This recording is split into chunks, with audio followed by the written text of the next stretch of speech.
Mesdames, Messieurs, bonjour. Ces plans tournés en pleine rue ne sont pas là pour rien puisqu'aujourd'hui nous sortons des gares pour aller visiter le centre de maintenance des rames de tramway et des bus du Grand Besançon Métropole, tous entretenus donc au même endroit.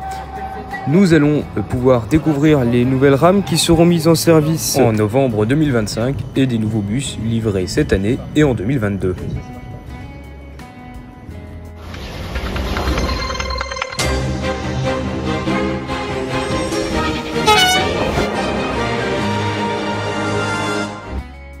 Et nous voici donc à la station Flore où nous attendons notre tramway qui arrive d'ailleurs, qui nous emmènera jusqu'à la station Haut-du-Chazal, lieu de présence de l'atelier de maintenance, des rames de tramway et des bus du Grand Besançon Métropole.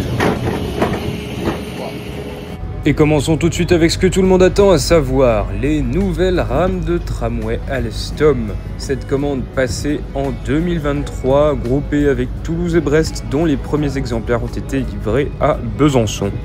L'atout de ces 5 nouvelles rames commandées pour la ville est bien évidemment la capacité d'emport.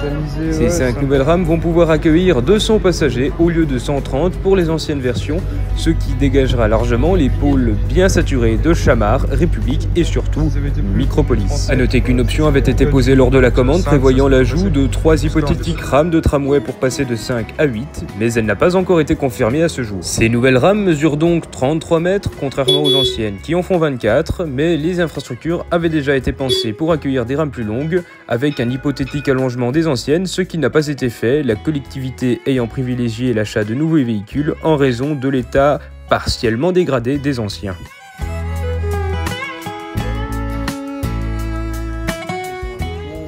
Mais ces véhicules n'étaient pas les seuls à pouvoir être observés. En effet, nous avons pu également admirer ce véhicule de maintenance et qui permet avec son treuil de relever d'hypothétiques rames déraillées ou accidentées et avec sa nacelle d'entretenir les infrastructures électriques, notamment les caténaires installés au-dessus des voies.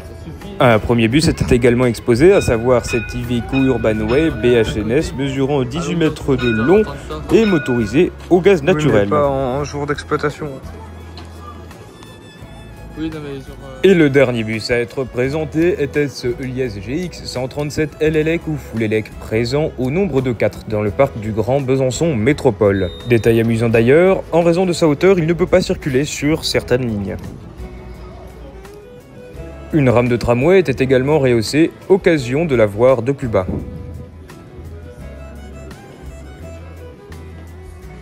Et voici une dernière occasion pour vous de pouvoir admirer le centre de maintenance des rames de tramway via la passerelle d'accès en surplomb du site. Et voici une dernière vidéo, inutilement zoomée, je vous le concède, de ce tramway pelliculé à l'occasion des 10 ans de l'arrivée de ce moyen de transport dans la ville de Besançon. Quant à moi, je vais vous laisser sur cette image, prise un peu plus tôt dans la journée. Si la vidéo vous a plu, vous pouvez la liker, la commenter, la partager, vous abonner, activer la cloche des notifications. Nous, on se retrouve dans 2 semaines pour une nouvelle vidéo. Moi, je vous dis à la prochaine. Allez, salut!